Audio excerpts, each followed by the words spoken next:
Welcome to my channel, The Binge Eating Therapist. I'm Sarah, former binge eater turned psychotherapist. And you may be thinking that you already know a lot about nutrition, so why would you watch a video on it? Especially coming from a psychotherapist who's not a nutritionist and not a dietitian. I know that the reason you struggle with binge eating is not because you don't have nutritional knowledge. If anything, all the nutrition knowledge you have is probably working against you as you try to apply everything you've ever heard, and a lot of it appears to be contradictory.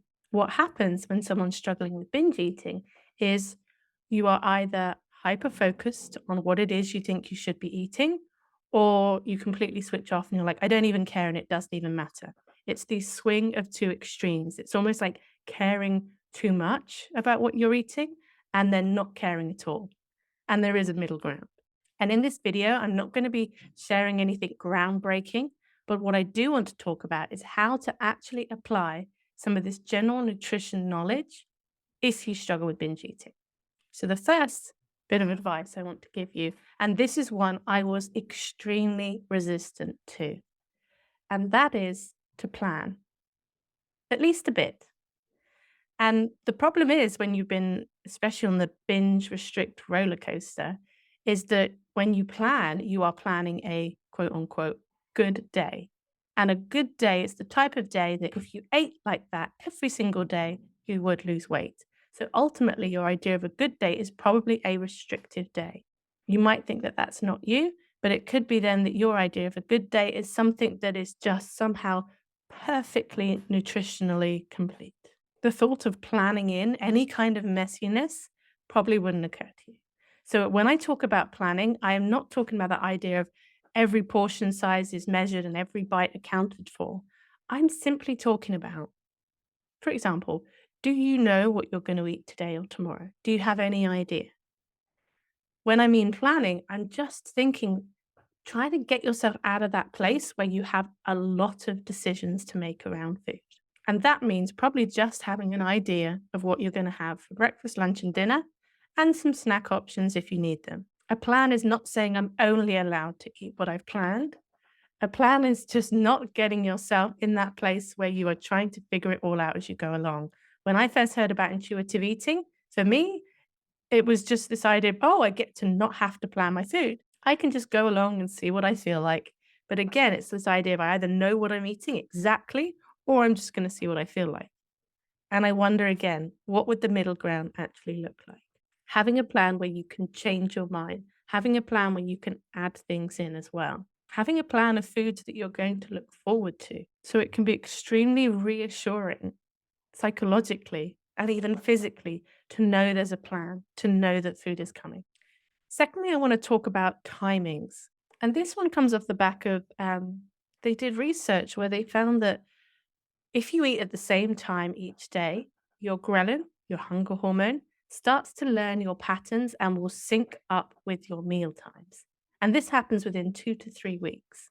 So if you are skipping meals, eating at different times, trying not to eat, fasting, not fasting, your body and your biology can't anticipate what's going to happen with food. Now, it may be you do shift work, or for some reason, this just isn't possible. So don't panic about this one. But to get into a rhythm with food may mean that your biology actually shifts to support you with that. You will feel more satisfied when your biology is synced up with your meal times. So, this is just one to consider when we think about how we can actually get our biology to work for us, not against us. And the third thing on the timings front is to eat more earlier. Now, I know there's a lot of resistance potentially to that one because certainly for me, it was, well, if I'm not hungry, I don't want to eat because when I do eat, I'm completely out of control. It's easier not to eat than to start eating and have to try to moderate somehow. The reason why eating earlier could be so beneficial for us is that ghrelin, again, this hunger hormone, which is not the only thing that affects hunger, by the way, but it is one of the main protagonists. We all release ghrelin more so in the evening. We get a ghrelin spike in the evening, which means we get this urge to eat in the evening. And it's probably an evolutionary adaptation in order to have something to eat before we go to sleep, because we're going to go into a fasting period. Makes sense. Again, this is our biology just trying to take care of us and ensure we get enough energy in. The problem is when you restrict during the day, you try to eat as little as possible during the day, your ghrelin levels start to rise. And then in the evening, when you get your ghrelin spike, you get an even higher spike. And now you feel really hungry. Or I think it's a funny one, ghrelin, because it's not necessarily, we have that stomach hunger, right? Where our stomachs feel empty and we feel hungry because of that. Ghrelin is a little bit different. It's almost like ghrelin's job is to make you think about food. So quite often it feels like the hunger's coming from here and not here. So we tell ourselves that we're not hungry and we get in a bit of a fight with our appetite, not realizing that that's what we're doing. The amount of times someone will say to me, I don't know why I'm still eating in the evening when I'm not hungry, I'm full. When we look at how much they're eating during the day, often it's not enough. And this is where a plan and timings and nourishing and having energy and this idea of getting out ahead of hunger as well. I was always of the mind, I need to wait for hunger to come because until I have hunger, I can't feel satisfied because I don't have a hunger to satisfy. And it's probably only, if I'm being really honest, in the last couple of years, I've really seen the benefits of getting out ahead of my hunger. And the fourth one I want to mention, and I really want you to just be gently mindful of this one. Don't use this as a rule. Don't use this to get in a fight with yourself if you can help it. And that is the idea of the blood sugar roller coaster. For many, binge eating is the desire for sweet foods. Not always, but many people tend to binge more on the sweeter foods. And we know that when we eat these foods, we get a blood sugar spike. The body produces insulin to bring the spike down. And the faster and sharper the spike, the sharper the drop. And that drop in blood sugar sets off, for some people, a really intense desire to eat. So you eat something sweet, your sugar shoots up, it drops. Now you really intensely want something sweet again, and you're going up and down. That's why they call it the blood sugar roller coaster. Now, I don't talk about this to demonize sugar because I don't believe that that is helpful at all. Although there are things that you can do, gentle shifts that you can make to help balance this out a bit. And a couple of them are trying to have the sweet food after a meal. Not always possible, I know. When the binge strikes, but having it after a meal will reduce the spike. The other one is to pair a bit of fiber with your sweet food. So this might be eating a piece of fruit first and then having the sweet food. Your blood sugar is still going to rise and fall, but it may not rise as intensely and drop as sharply, meaning you're not in this cycle of cravings. You could be doing some amazing emotional and psychological work around food. But although if you're on this blood sugar roller coaster, you could be confused about why your desire for these foods is so intense and perhaps not realize the biological part of this that's driving it forward. So this is not an advice of, oh, just eat less sugar. This is just considering the timings of when you eat sugar and what you might eat with it as well. And the fifth and final one is about adding in live foods. A nutritional therapist once said to me that in our guts, it's like a rainforest. And the rainforest has lots of different species. And the different species eat different things. And when you eat a lot of one type of food, the species that eats that food multiplies. And now you end up with one type of species that perhaps has over multiplied. So what we really need is a variety of foods. So the live foods are the things like fruits and vegetables, cultured yogurts, that type of thing. So again, this is not about punishing yourself for any of the foods that you eat, but we can add other foods in. I had a friend who she struggled with her food as well, and she said, when I'm having a bad day where I'm just binging, she said, I don't want to eat any quote unquote healthy foods because I just don't see the point.